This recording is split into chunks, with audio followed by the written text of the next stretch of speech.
அனைவருக்கும் வணக்கம். இது பண்டைய தமிழ் மருத்துவம். இன்றைக்கான பதிவு என்னன்னு பார்த்தீங்கன்னா, மனசு ஆனந்தமாக சந்தோஷமாக செழிப்பாக இருக்கிறதுக்கு என்ன பண்ணணும். நிறைய பேருக்கு பூமியில் எஸ்பெஷலி இந்த கொரோனாக்கு அப்புறம் நிறைய பேருக்கு மன ரீதியான குழப்பங்கள், மன ரீதியான பிரச்சனைகள் அதிகமாக இருக்குது. சரியா, இதுக்கு நம்ம பல வகையான ட்ரீட்மெண்ட்ஸ் எடுக்கிறத பார்க்குறோம். சரியா, அப்படி இருந்தும் கூட சிலருக்கு சரியாகவில்லை, சிலர் இன்னமும் அந்த பதட்டத்திலே இருக்கிறாங்க. இதை நம்ம சரி பண்ணணும்னா மருந்துகள் இல்லாமல் மிக முக்கியமான நுணுக்க முறைகளை கையாளலாம். சரியா, கண்டிப்பாக சரியாக போகும். இதுக்கு என்ன முதல்ல நம்ம பண்ணணும்னு கேட்டிங்கன்னா, நல்லவைகளை மட்டுமே பார்ப்பது. ஏன்னா முதல்ல மனிதனை எதை வச்சு ஒரு விஷயத்தை உள்ளே எடுக்கிறான், எதை வச்சு அவனோட மூளைக்கு ஒரு டேட்டாவை அனுப்புகிறான் அப்படின்னு பார்த்தீங்கன்னா அவனோட கண். ஸோ கண் வழியாக நீங்கள் பார்க்கக்கூடிய விஷயங்கள் நல்லவைகளாக இருக்க வேண்டும். ஒரு பசுமை நிறைந்த விஷயங்கள், நல்ல விஷயங்கள். சரியா, இது போல் விஷயங்கள் பார்க்கும்போது நல்லது. அதே போல் பேசுறது, கேட்கறது. சரியா, இதுவும் நல்ல விஷயங்களாக இருக்கணும். நீங்கள் என்ன பேசுகிறீங்க அப்படின்றத யோசித்து பேசணும். நல்ல வார்த்தைகள், தெளிவான வார்த்தைகள், அதே போல் அமைதியான வார்த்தைகள், கோபம் இல்லாமல் ஆனந்தமான விஷயங்களை பேசுகிறது. சரியா, இது போல் பண்ணும்போது உங்களோட மனசு அதாவது மனசுக்கு நீங்கள் கொடுக்கக்கூடிய ஃபீடு, மனசுக்கு நீங்கள் கொடுக்கக்கூடிய உணவு மிகவும் நல்ல உணவாக இருக்கும். நல்ல செம்மையான, அதாவது செழிப்பான ஒரு மெமரி டேட்டாவை நீங்கள் ஃபீட் பண்ணுறீங்கன்னு அர்த்தம். சரியா, இதுக்கு அடுத்ததாக நம்ம என்ன பண்ணணும்னு பார்த்தீங்கன்னா, நீங்கள் உண்ணக்கூடிய உணவுகளுக்கு ரொம்ப மிகுதியான சுவை ஊட்டாமல், சரியா, வீரியம் கொடுக்காம, காரத்தன்மை அதிகமாக இல்லாமல், சுவை ரொம்ப அதிகமாக இல்லாமல், எக்ஸ்ட்ரீமாக இல்லாமல், உப்பு காரம்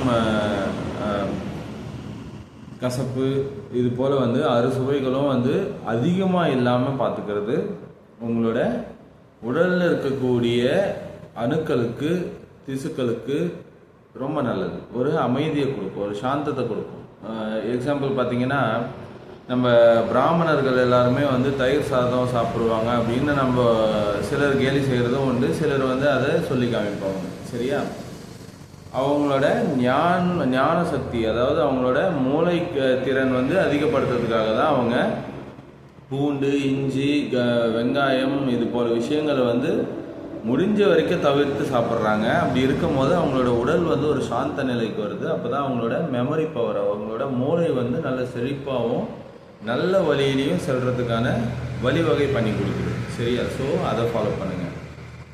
இது போல் விஷயங்கள் நீங்கள் தொடர்ச்சியாக செய்கிறது உங்களுக்கு தினசரி வாழ்வில் மிக மிக நன்மையை கொடுக்கும். சரியா, ஸோ நீங்கள் பார்க்கறது, பேசுறது, எழுதுறது, கேட்கறது, இது எல்லாமே நல்ல விஷயங்கள் இருக்கணும்.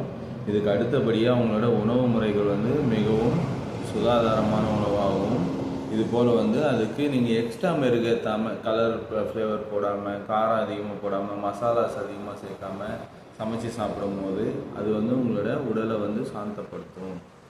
ஓகேவா, இதுக்கு அடுத்ததான விஷயம் என்னன்னு பார்த்தீங்கன்னா, சூரிய நமஸ்காரம் பண்ணணும். சூரிய நமஸ்காரம் நீங்கள் பண்ண பண்ண பண்ண உங்களோட கபாலத்தில் இருக்கக்கூடிய நரம்புகளில் ஏற்பட்டிருக்கிற சின்ன சின்ன டேமேஜஸ், சரியா, ஈவன் ஜலத்தினால் ஏற்பட்டிருக்கிற தோஷங்கள் இருக்கலாம். சரியா, தலையில் நீர் கோத்து இருக்கிறது, அதுதான் நம்ம ஜலதோஷம்னு சொல்கிறோம். ஸோ இது போல் பிரச்சனைகளாக இருக்கலாம். இல்லைன்னா எங்கன்னா இடிச்சுக்கிட்டு சின்னதாக பிளட் கிளாட் ஆகிருக்கலாம். சரியா, இது போல் விஷயங்கள் எல்லாம் சரி பண்ணுறதுக்காக தான் சூரிய நமஸ்காரம் மிகவும் முக்கியமானது.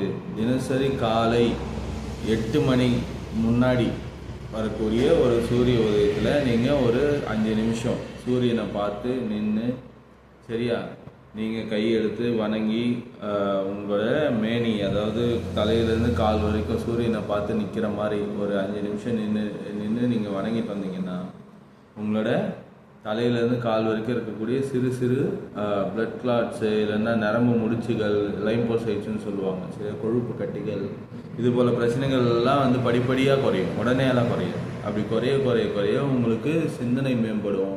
சரியா, ரொம்ப டெக்னிக்கலாக யோசிப்பீங்க. நுண்ணறிவு திறன் அதிகரிக்கும். சரியா? இப்போது மன ரீதியான பிரச்சனைகள் வருமா? வரவே வராது.